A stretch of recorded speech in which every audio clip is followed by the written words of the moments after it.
Good morning, episode 352 morning minutes with myself, I'm Michael, that's Mark, and special guests Anmol and Gurdev. How are you guys? Good, guys. How are you? Good. Thanks for coming on again. It's always good talking to you. The Brady Bunch. All right, so this morning we're going to be talking about how, probably off the back of social media, where we're seeing more and more agents working together on deals, but also collaborating together, referring clients to each other, sharing ideas, concept, technology between. And I know you guys and us, a lot of people in the company have really had that relationship for at least probably 2 years now, I would imagine. I think it's been going on 2 years. So I think traditionally a lot of people, especially on the inside and also on the outside looking in, that a lot of agents were quite selfish and they would only look after themselves. There was a bit of a dog-eat-dog world internally in offices, but not to mention externally, they would talk to agents from other companies. But we're seeing a big shift in that, and we can probably thank that to a lot of people like Tom Panos, who brings a lot of agents under one roof, where our relationship sort of stemmed from, but also through social media now as well. So good morning. Good morning. And I think that is the key with the referrals are sometimes happening without us even knowing, because we are referring to you guys as a brand to trust. A lot of the clients that we have between the two companies are, realizing and being reassured about the fact that, yes, if these guys are working together, that's the caliber of people that we want to associate ourselves with, and it's making their life a lot easier. Yeah, and basically clients out there, they want more warmer relationships out there. So obviously it's just a trusted advisor thing, as we've seen in the last couple of years. Because I think people don't like having no relationship. So they're always looking for a warm relationship, even if it is through a third party. People don't like that cold start. Like it's very common in like the tradie industry. It's like, call my plumber John, and it's because it's been referred by someone you already know. You put such a high emphasis and an acceptance and credibility on that person, but the reality is you don't really know them, but you know the other person. So people love that, and I don't think we saw a lot of that in real estate. Mark? Yeah, I think it's also happening by automation. We don't actually realise. So before you would pick up the phone and ask around, now you've already got that embedded in your head of someone that you're going to use because they're associated with someone you know and trust. And an example of that is, as we just spoke about a client in DY that we had this conversation with you guys about a week or two ago, and then again that was reinforced by you met another client. They said, "Oh yeah, we use the Novaks. We saw you guys were associated." So it's amazing how it's blowing up. It's manifesting sort of relationships and blowing up the old-fashioned way that we used to do business. But I like it. Absolutely. Power of social media. Yeah. It's here to stay, because they can see the authenticity of people that they're dealing with, that we're dealing with, that's what they're getting, which is a powerhouse in itself. And even same thing with, out of state agencies. So we had, for example, last week a client that was a tenant of ours. Rented a prestige property in the district, and they were wanting to have someone of our caliber in Queensland that we introduced them to. So again, it's that sort of level of trust to say, okay, well, this is what I'm looking for. If you make my search easier, it will, help me understand that when I'm moving to a different state, that I can still expect a similar level of service from another agent as well. So that's great in itself. It is, and so guys, yep. Just to position you got. Where are you guys in Sydney? Sure, it's Norwest. Yeah, Norwest. So Hills District is our primary pocket. However, we've got a good cross-section of a number of cities and suburbs throughout Sydney that we operate in. And the reason why that is obviously we started off as a mortgage broking company. So the mortgage broking business was first. A lot of our clients had properties throughout Sydney. So we ended up managing properties in Southwest, in the West, and so on. So we've got a good cross-section of the number of what the trends are like with some of the tenants, from a sale perspective as well for some of these different suburbs. Yeah, great. And what type of trends are you seeing at the moment? We touched on just with the building home incentive that was brought in. What are you guys seeing there? So with the home builder grant, it's going through the roof. So basically, with blocks of land anywhere ranging from 270 to 350 square meters, we can't find registered land. So since the scheme has come out in place last year, it's gone through the roof. So and what was the scheme in bullet points? Just in case, what was the scheme in bullet points, just for people who are not aware of it? So if you're building a new property, the build date has to be by 31st of January. So initially it was 25 grand, now it's gone down to $15,000. So which we have seen a surge in mortgage applications, which we're discussing offline as well. So house and land packages up to 750,000 is unbelievable. So places like Box Hill, for example, if we was talking at the start of last year, we couldn't offload the block of land. Now you can't find block of land there. So it's been unbelievable. So obviously for the first-time buyers, even we've seen established dwellings, customers that have established older houses, they are selling those houses and getting newer properties and taking advantage of the scheme, as long as it's their principal place of residence. What about the renovation part of it? You know how there's buying a property, but also renovating. Did you see an uptick in people renovating, taking cash out of the property and then renovating, or was it mainly people just selling and buying new? Yeah, mainly selling and buying new. Because with the renovation, that scheme was you had to spend $150,000 to do the renovation to get the rebate from the government, and the property could only be priced up to 1.5 million. So that's like a major renovation. So a number of the clients that we spoke to, their properties were higher priced in the higher price bracket between 2 to 3 million. So and if they would have spent 150 grand, they wouldn't have got the rebate. So that kind of negated that scheme. So we've seen the influx in the first-time buyer market, which has been massive. And mortgage finance in the last 2 or 3 months, some banks have got turnaround times anywhere up to 40 to 50 business days, which is unbelievable. So if your buyer's out there at the moment, I would strongly suggest you to get your finance application approved, depending on which lender you go to. So I know, for example, some of the major banks are taking 50 days plus, and some, it's pretty. So that's 50 days to get a pre-approval. Correct. Business days. Business days.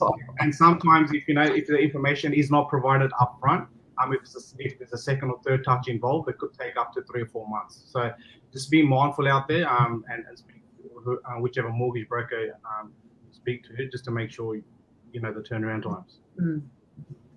But the good thing is, obviously, if you're a platinum broker, which we are, so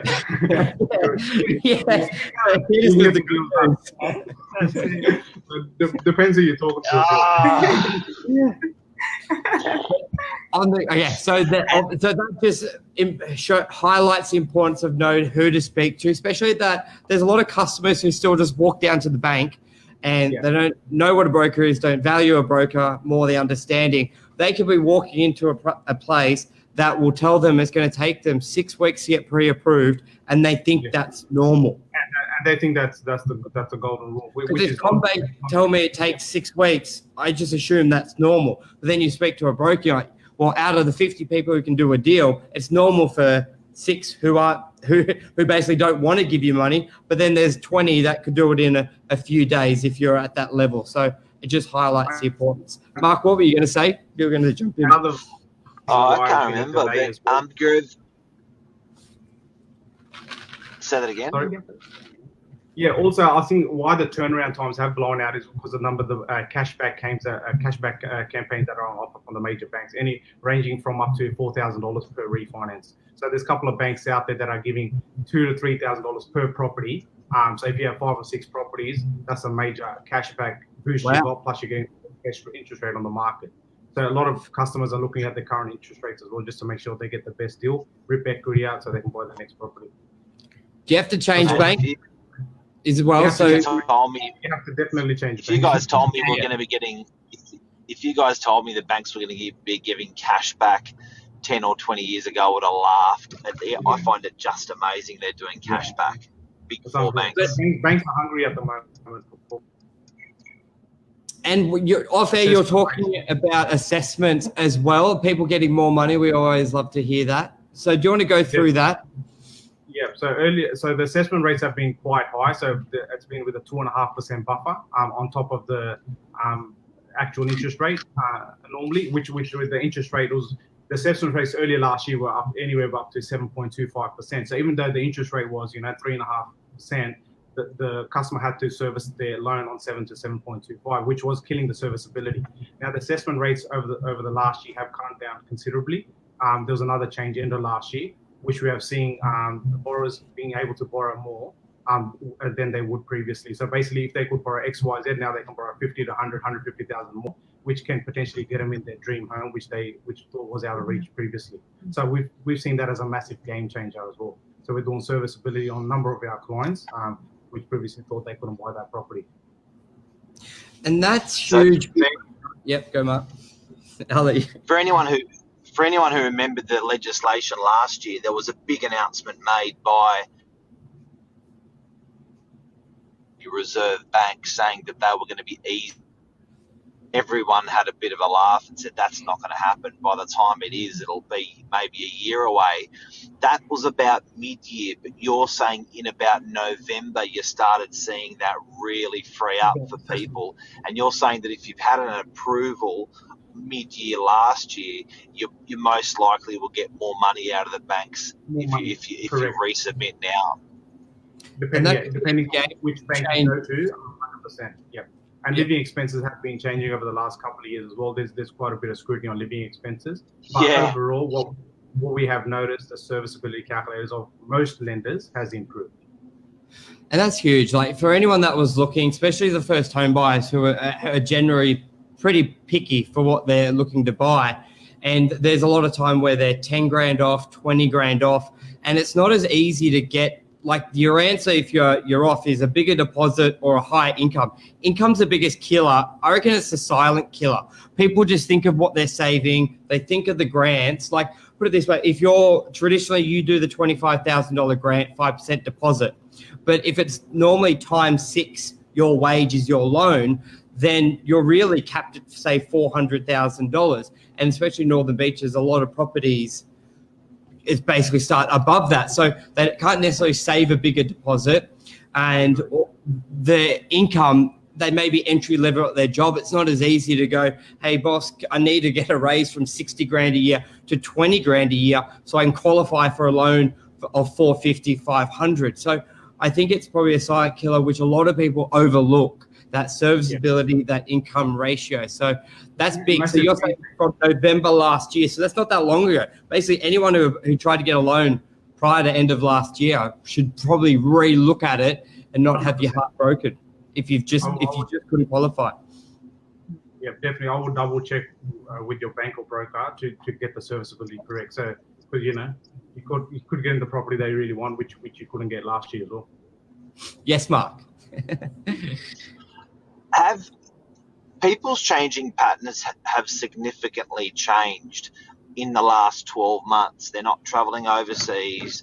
They're probably not even getting out of as much. Have banks changed that in their assessment of people? Because I know that a lot of people that I speak with, they're saying they are saving more money. They don't have to spend as much money to live. Have the banks changed that in their assessment policies? We thought they would, but to be honest, the living expenses are quite heavily scrutinized at the moment. The banks have set their benchmarks. We haven't seen a loosening of that policy just yet, but I think it should be around the corner, because you are correct, Mark. A lot of consumers are staying out at home and not spending that extra money on transport, eating outside. So yes, there is a shift there, but not seeing the calculators at the moment. Also during COVID, obviously some industries have been hit harder than others. So banks were a bit more conservative. They were shading, bonus income, overtime income, double shading. We had to provide extra commentary, which we have started to see a bit of relaxation towards the end of last year as well. So what the feel that we get out there, banks do want to lend as long as there is deal on the table to be done. And then the risky industries such as migration, for example. Migration, hospitality, airlines, yes, that is still heavily scrutinized. So tourism, hospitality. Tourism. So the banks want to see confirmation. What's your business plan? When will your industry return back to normal, and so forth? But there is reluctancy to. There's still reluctancy in those industries, obviously due to the recent COVID outbreak again. So so you've got to be careful. Also, obviously, if you're in that industry looking to get finance, the deal has to be structured properly. Submitted correctly. correctly. Anmol, how has social media been the last sort of 3 months, and what's your plans for yourself and the company moving forward? You guys have had huge success and traction through your social media channels. Did much shift through COVID the last 6 months, and what's sort of going on? What's anything planning forward with your podcast? You're doing your live videos. Tell us, for a lot of people who may want to get started into social media, you guys do stuff really well. Yeah, absolutely. So look, in terms of property inquiries from buyers and tenants, definitely very strong. Every time that we are posting properties, especially live videos, which we know that gets a lot better cut through. But the transaction from actually checking it online, commenting on it, and then coming to the property, that conversion rate we've seen increase. So it's definitely, on its way up. So that's a great trend. In terms of what we've got coming up, the podcast will be starting again, and hopefully we'll be able to have them in the office, which sort of just sets the whole mood of having that the round table, having the more speakers conversation. there. That's right, more conversation, which is how the business page actually established itself in the early days when we were sort of in the lower hundreds of followers to now to more than 2,500, nearly 2,500 followers. That's where that bulk of following increased due to those podcasts. So they're coming back on the market. That's definitely something from our business perspective that we've seen a good influx of, and just getting the brand and the exposure out there. So that's that. What else would you say? Anything else? Yeah, social media has been massive for us. I think what it's done is build trusted relationships. So That's obviously there's a lot of consumers out there that do follow you, and you realize that over 6 to 12 month period. So just see the consistency, authenticity, and you're doing live streams, which I think it's a real deal.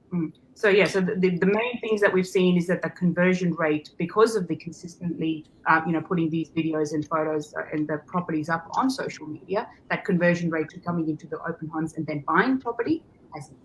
Because a lot of the consumers out there do have these questions, but they're sometimes shy to ask. So when they get all these answers without them asking the question, I think that's a game changer. And then me commenting on your page pretty much every single day is also helping our followers as well. That, what are these guys on today? Well, that's right as well. I remember Lisa always telling me, she said, like other agents post, comment on it, because when you think about it, obviously in a nice way and friendly, and it's like, if you've got 10 buyers looking at another agent's comment and then you say great listing and they see you're an agent, they're generally going to click on your page as well.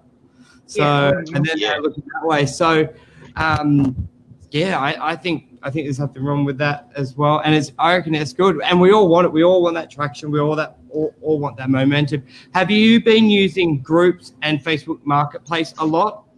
No. So I stopped using that, but I still had a pretty good response. So that was something that I changed.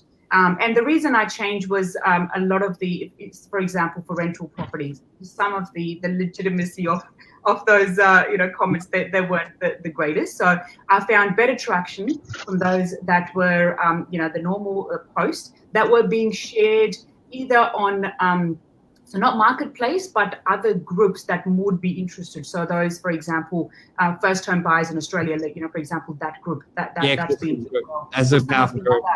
That's right. So some of those kind of groups are great, but in terms of marketplace, I felt that I would get a lot of interest, got a lot of inquiries, but the conversion rate wasn't there. So I stopped doing that. Yeah.